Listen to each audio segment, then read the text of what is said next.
My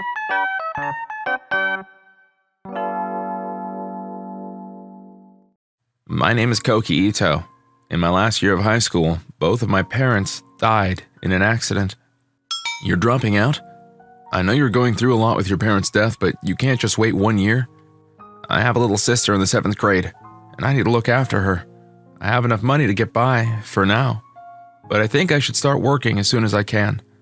I don't want to be a burden on my relatives. But if you graduate, you'll have a much easier time finding a job, you know?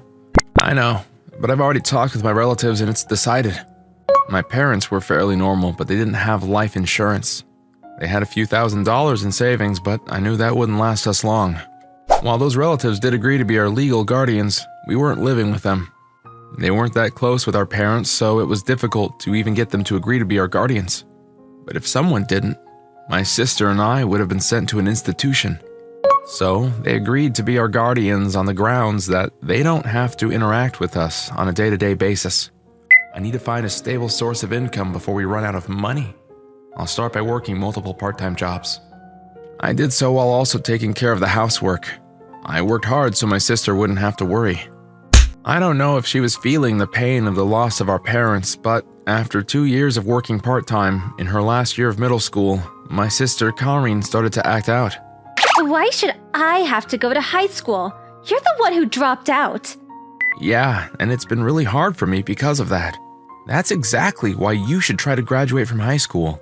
What a pain in the ass. I've barely been studying the past 3 years, so I'd only be able to get into the worst possible school. Anywhere is fine, as long as you graduate. I don't want to hear it. I guess in her way, her rebelling like this is proof that she's growing up normally. Maybe it was because I was being too protective of her, but Karin often didn't want to hear what I had to say. Despite that, she went on to high school, and though she came close to dropping out a number of times, she eventually graduated. Shut up! At that time, I was working at a rest home after trying out various jobs. You've been doing great work. All the people living here are really happy to have you around. Has your sister found a job yet? She can come work here if she'd like. Thank you for saying that, but she's already moved out and is working somewhere. I can't tell him that her job is working at a hostess bar. Yes, even though she got a high school diploma, the job she chose was as a hostess. She moved out as if to try and cut ties with me. I would worry about her sometimes and message her. She would always leave me on read, but just seeing that she read it was enough for me. She was my only blood relative left. As long as she was still out there working hard, I was happy. One day I got a message from her out of the blue saying that she wanted to meet me. It's been a while. Karin, who would this be? My fiancé, Takeru Arakawa. We're already planning our wedding. I see. Congratulations. Please take good care of my sister, Arakawa-san. Ito-san.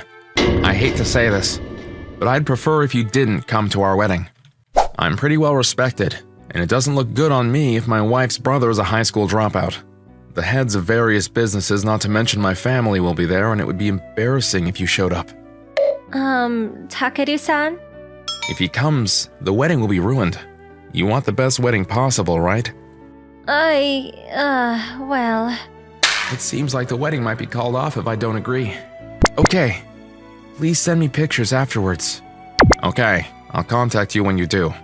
I'd like you to refrain from contacting Karin. Understood. That's what I promised. But I wanted to see Karin in her beautiful dress with my own eyes. If he was like that when we first met, I doubt he'll actually send any pictures. I just want to catch a glimpse. This is the wedding of my only blood relative. Ah, there she is! Hey, what are you doing over there? Yeah! Wait! It's not what you think. I'm not doing anything suspicious. I'm the brother of the bride. This isn't what you promised. What am I gonna do if people find out that Karin's brother was caught peeping at the wedding like a pervert? I'm sorry. I just wanted to see Karin in her dress with my own eyes. She's my only blood relative left. I raised her all by myself from when she was in middle school. As her brother, at the very least, I wanted to see her on her wedding day. Please, you can put me in the very back, but just let me watch the wedding. How insolent of you. Your only blood relative? What does that have to do with anything? That doesn't give you a reason to attend. You weren't invited. Get lost. Wait, don't hurt him. After that, I went home and just laid on my bed. That night, Karin showed up at my door. Karin, what are you doing here? I decided not to marry him. We were only going to sign the documents after the wedding. I paid all the venue fees and consolation money. Don't worry, I had a lot saved up from working as a hostess. I think of the money I paid him as compensation for not being honest. Sorry for everything up until now. You worked so hard for me, but I never properly thanked you for it.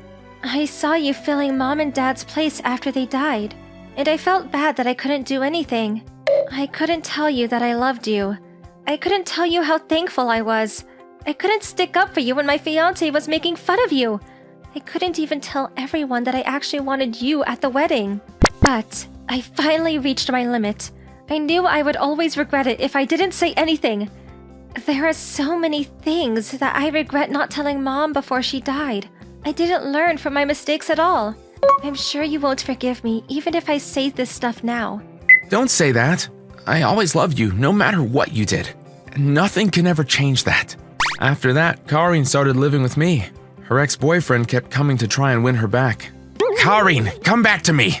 You're the only one for me! I'm the only one that can love you! He's been following you around and threatening you. Now he's making a huge fuss outside our door. He's a full-blown stalker now. I should call the cops. Or do you want to take him back? No way, especially after seeing him do all this. That's what I thought. I ended up contacting the police. As soon as I did, his parents came rushing over and apologized profusely. They must have not wanted it to get out that their rich, well-respected son was a stalker. They paid me consolation money to keep me quiet and promised that their son would never come near us again. Finally, we can get some peace and quiet. Sorry about everything lately. What are you going to do for work now? Do you want to come work at the rest home with me? That sounds nice, but I think I want to go back to the hostess bar. I think it's a good fit for me. My friend said she was going to open up a new store. I think I can get her to let me work there. Do you not like the idea of your little sister working as a hostess? I don't mind at all. No matter what job you do, you're still just Karin to me. I'll love you no matter what. It's your life. Do what you want with it. Thank you. Karin returned to the hostess bar after that. One day she brought her friend Serena from the hostess bar and she and I hit it off. She and I are steadily dating now. Karin seems to have met someone unrelated to work, and they are also going out. We went through a lot, but me and her are living happily now. People who look down or compare themselves to others will never be happy. Instead of comparing yourselves to others, try working on yourself instead. What do you think of today's story? Leave a comment below, and remember to check back tomorrow for more. See you tomorrow. Bye! Thank you for watching all the way to the end. Make sure to subscribe and click the bell for notifications.